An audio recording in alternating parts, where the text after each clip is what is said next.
When the Bible tells us to fear the Lord, what does it mean? Does it mean we should be terrified of God? Or does it just mean we should respect Him? The truth is, the fear of the Lord is a foundational theme of Scripture, and it's deeply tied to how we understand God's character, His justice, His mercy, and our relationship with Him. Let's unpack this fully, biblically and practically. The Bible opens the discussion clearly in Proverbs 1:7. The fear of the Lord is the beginning of knowledge, but fools despise wisdom and instruction. And again in Proverbs 9:10. The fear of the Lord is the beginning of wisdom, and knowledge of the Holy One is understanding. In Hebrew, the word used here is yirah, meaning awe, reverence, and holy fear. Not terror, but deep respect, mixed with trembling.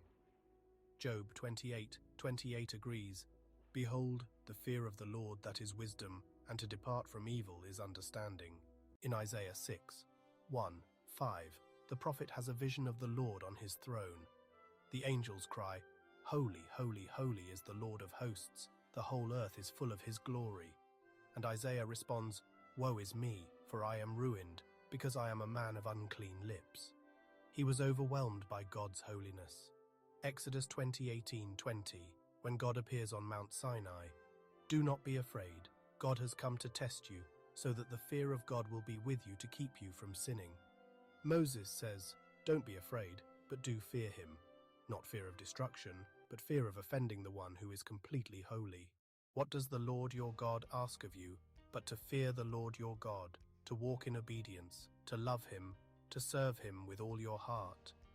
Blessed is the one who fears the Lord, who greatly delights in his commandments. To fear the Lord is to hate evil. God, I don't want to grieve you or walk in rebellion. Just like a child doesn't want to disappoint their father, not out of terror but out of relationship and love, we reverence God because we are His. Here's the powerful truth. The fear of the Lord magnifies His love and mercy. Psalm 103:11-13 says, "As high as the heavens are above the earth, so great is His love for those who fear Him. As a father has compassion on his children, so the Lord has compassion on those who fear Him." Romans 8:15.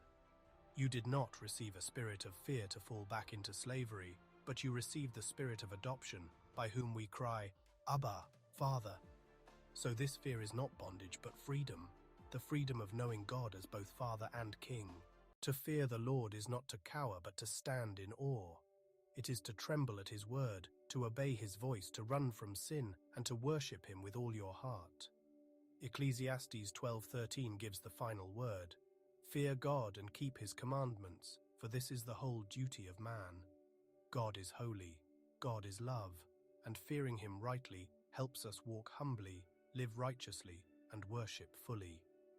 Blessed is everyone who fears the Lord, who walks in His ways. Psalm 128:1.